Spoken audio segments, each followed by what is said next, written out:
Shalom, shalom. Bwana Yesu asifiwe, mwana wa Mungu. Mahali popote ulipo unaendelea kunifuatilia na kunitazama katika chaneli hii ya Mahega TV. Namshukuru Mungu kwa nafasi na kibali ambacho anaendelea kukiachilia katika maisha yetu. Kituona leo tupo hai, sio kwa akili zetu wala sio kwa ufahamu wetu, bali ni kwa neema na mapenzi ya Mwenyezi Mungu. Natumaini pia hata wewe ambaye unaendelea kunifuatilia na kunitazama, na imani upo salama kabisa, tena mwenye afya njema kabisa. Hivyo namshukuru Mungu kwa nafasi yako hiyo ambayo unatumia muda wako, MB zako kupata kuweza kunisikiliza. Hivyo endelea kubaki hapo. Kuna mambo mazuri ambayo Mungu anaendelea kuyaachilia katika maisha yako. Kwa namna nyingine, kuna sehemu unaendelea kusogea kutoka sehemu nyingine na kupanda sehemu nyingine. Hivyo endelea kuwa sambamba na mimi, na imani utabarikiwa kwa nafasi ambayo Mungu ameweza kuiandaa. Bado tunaendelea na vijana wale. Bado tunatengeneza msingi mzuri wa vijana ambao bado tupo nao kanisani.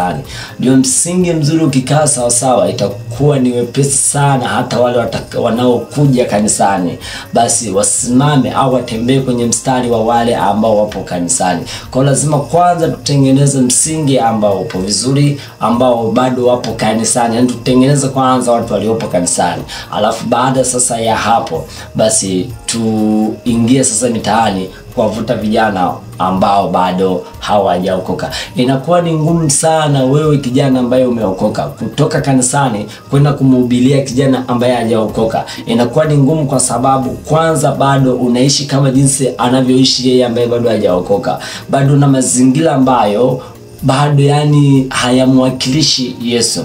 Makundi ya ajabu na wewe unashirikiana nayo. Kwa hiyo hata kama ukitoka kwamba ukapate kumweleza habari njema ya Yesu, inakuwa ni ngumu sana kwa sababu anajua njia zako. Anakufahamu kwamba mbona tupo naye kwenye vikundi fulani, mbona tuko naye kwenye sehemu fulani ambavyo ni vya uovu. Sasa inakuwa ni ngumu sana wewe kama ni kijana kutoka sasa kwenda kumweleza habari, kwa sababu ndani yako kwanza bado hujakamilika. Bado hujaonyesha kwamba maisha ya Yesu ni yapi na kutenganisha maisha ya shetani. Kwa kama ukisimama katika msingi mzuri, basi hata wale wanaokutazama vijana ambao bado hawajaokoka, inakuwa ni wepesi sana kuwahubiria Injili, kwa sababu wakitazama mwenendo wako wa mwanzoni na wa sasa hivi baada ya kuokoka, kuna utofauti mkubwa sana. Yawezekana hata umewaacha kimaisha, kimaendeleo kupitia tu wokovu. Kwaona wao wanajikuta wanatamani kuokoka kupitia wewe, ili watembee kama jinsi unavyotembea wewe. Kwa lazima kwanza tuweke msingi mzuri waliopo kanisani, alafu baada sasa ya hao kukaa sawa, watoke sasa wakawahubirie wengine vijana ambao bado hawajaokoka. Funika macho tuombe kwa ajili ya somo letu la leo. Mtakatifu Mungu Baba mbinguni, uketie mahali pasiri palipoinuka. Tazama wakati unasema tunapoenda kumega mkate wa kiroho.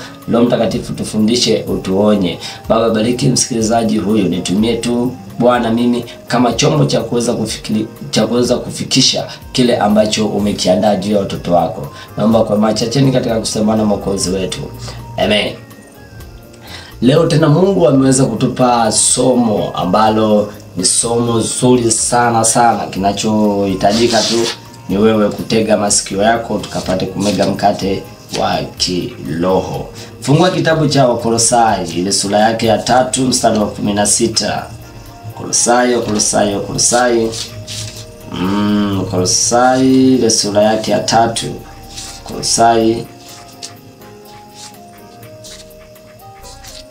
Wakolosai ile sura yake ya 3 na ule mstari wake wa 16. Wakolosai sura ile ya 3 mstari wa 16.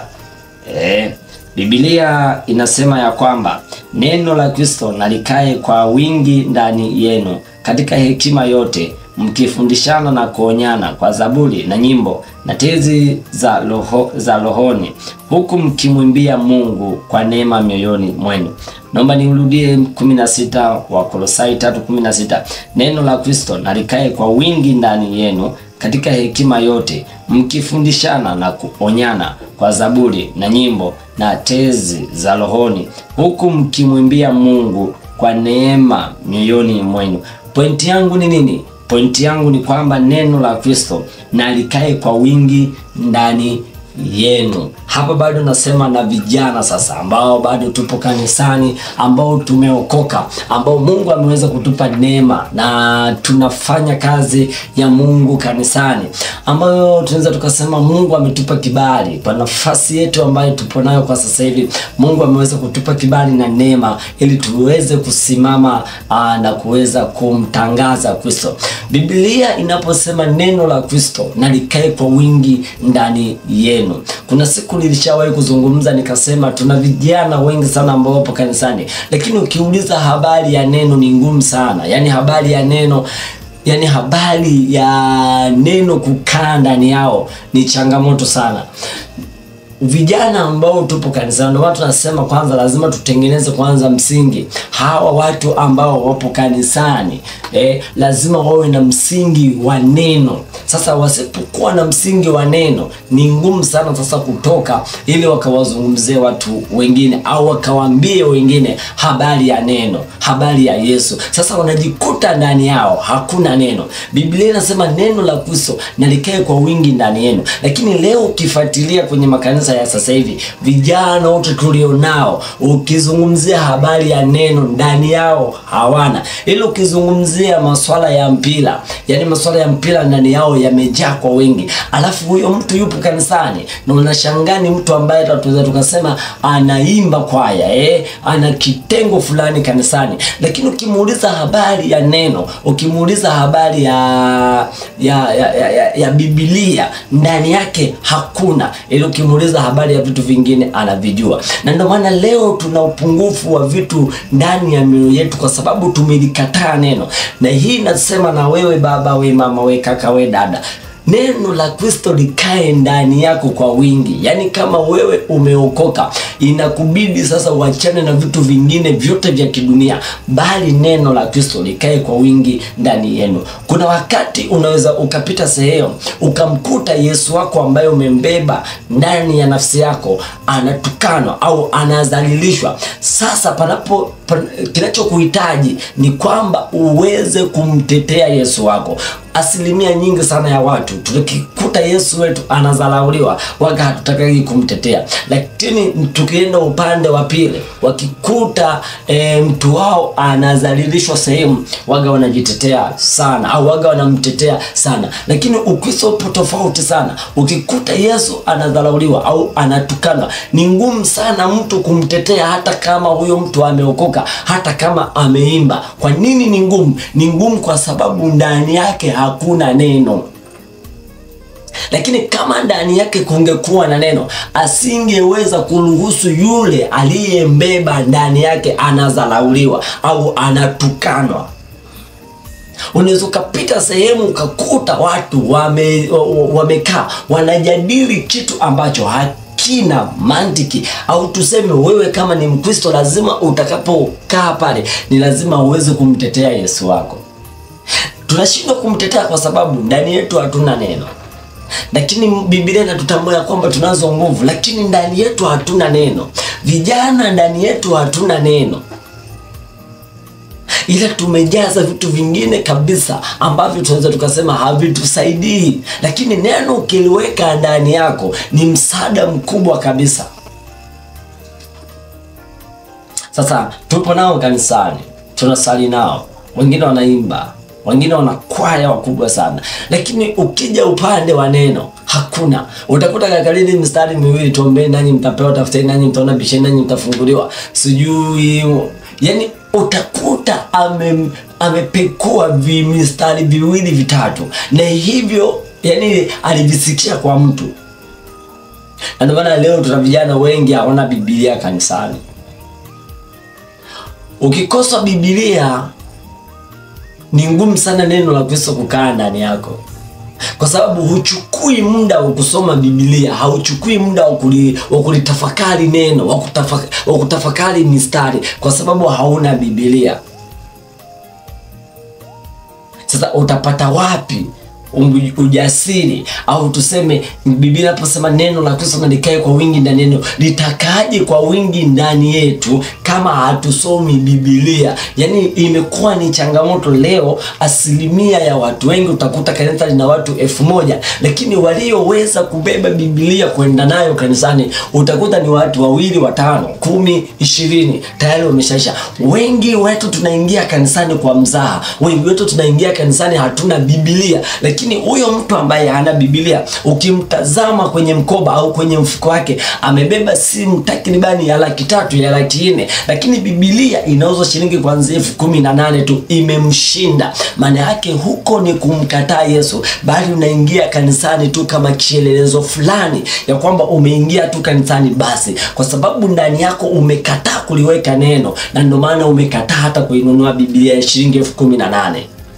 Sasa neno litakaaje kwa vijana? Ninyi vijana mnaonisikiliza, neno litawezaje kukaa ndani yenu kama Biblia hamna? Na wakati Biblia inasema ya kwamba neno la Kristo likae kwa wingi ndani yetu,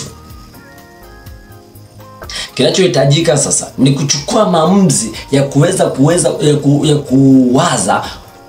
kupata kitu kitakachokufanya wewe uliingize neno la Mungu ndani yako. Yani maana yake inabidi ufanye juu chini uweze kupata Biblia, ambayo hiyo Biblia itakusaidia wewe neno la Mungu liweze kukaa ndani yako. Tutakuwa kanisani wengi, tutakuwa na vijana wengi. Yani utakuta asilimia nyingi vijana ndo wengi, lakini neno la Kristo ndani ya hao vijana hamna. Utashangaa huyu kapita na yule, huyu kapita na huyu. Nini kinachotendeka? Kinatendeka kwa sababu ndani yao hawana neno la Kristo halijakaa ndani yao. Laiti kama neno la Kristo lingeweza kukaa ndani yao, maana yake kuna vitu ambavyo wangekuwa wanavifanya, lile neno linawazuia.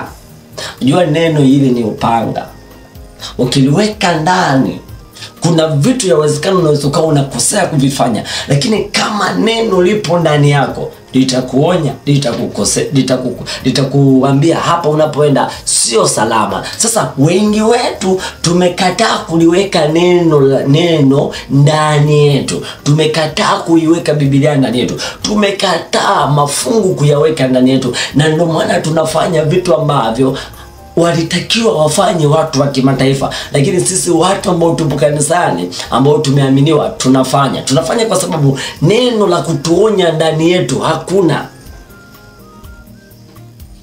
Laiti kama tungekuwa tuna neno la kuweza kutuonya ndani yetu, basi yote haya yasingeweza kutokea. Lakini kwa sababu ndani yetu hatuna neno, basi mambo mengi yanatokea. Alafu wanaofanya ni watu waliookoka, watu wanaofanya ni watu ambao wamepewa neema, watu wanaofanya ni wanakwaya, watu wanaofanya wapo makanisani, wengine ni viongozi, wengine ni watu ambao ni wazito kabisa kanisani, lakini wanafanya mambo ya kidunia, lakini wanafanya vitu ambavyo walitamani au tulitamani wafanye watu wa kiduniani. Lakini mtu ambaye yupo kanisani anafanya kwa nini? Anafanya kwa sababu ndani hakuna neno, ndani ni kweupe. Bado nasema na vijana, na nitaendelea kusema na vijana, kwamba kuna nyakati ambazo sasa sisi inabidi tutengane, inabidi tueleweke, inabidi watu watufahamu, inabidi nuru na giza vifahamike. Sisi ni watu wa nuru ambao tumeweza kuokoka, sio watu wa giza. Inakuwa ni changamoto kumtofautisha mtu wa giza. Niliwahi kusema juzi tu hapa, nikasema ni ngumu sana kumtofautisha mtu ambaye yupo kanisani, ni ngumu sana kijana kumtofautisha kijana ambaye yupo kanisani na kijana ambaye bado hajaokoka. Ni ngumu sana, kwa sababu yule ambaye hajaokoka anaishi kama watu ambao, yule ambaye ameokoka anaishi kama watu ambao hawajaokoka. Kwa hiyo ni ngumu kumtafakari au kumjua kwamba huyu kaokoka. Maana yake nini? Maana yake tunafanya maigizo kanisani. Maana yake tunafanya kwamba umeshatimiza tu wajibu. Kinachohitajika ni neno la Kristo kuliweka ndani yetu. Mungu ametupatia neema kupitia uzima, lakini neno la Kristo ndani yetu hakuna. Tumekataa neno la Kristo kuliweka ndani yetu. Mungu atusaidie sana vijana, Mungu atusaidie sana. Mungu anatuamini, Mungu ametupa nguvu za kuweza kumshinda yule shetani. Lakini bado sasa tutawezaje kumshinda shetani kama neno la Kristo ndani yetu hamna? Maana Biblia inasema katika kitabu cha waraka wa kwanza wa Yohana sura ya 2:14, Biblia inasema niwaandikia ninyi wakina baba sijui, lakini point ni pale anaposema nimewaandikia ninyi vijana, kwa kuwa mnazo nguvu nanyi mmeweza kumshinda yule mwovu. Je, tutawezaje kumshinda yule mwovu kama ndani yetu hakuna neno? Tutakuwa tunatwanga maji kwenye tino. Mungu atusaidie sana, neno la Kristo na liweze kukaa ndani yetu. Tunamuomba Mungu neno la Kristo liweze kukaa ndani yetu. Hata wewe unayenisikiliza hapo sasa hivi, tamani neno la Kristo likae ndani yako. Tamani Mungu akae ndani yako. Tamani sana kutembea na Mungu popote unapoenda. Tamani kutembea na Mungu. Naamini Mungu ataenda kufungua milango ya baraka kwenye maisha yako. Langu jina Benjamin Mahega. Mungu akubariki sana. Amen.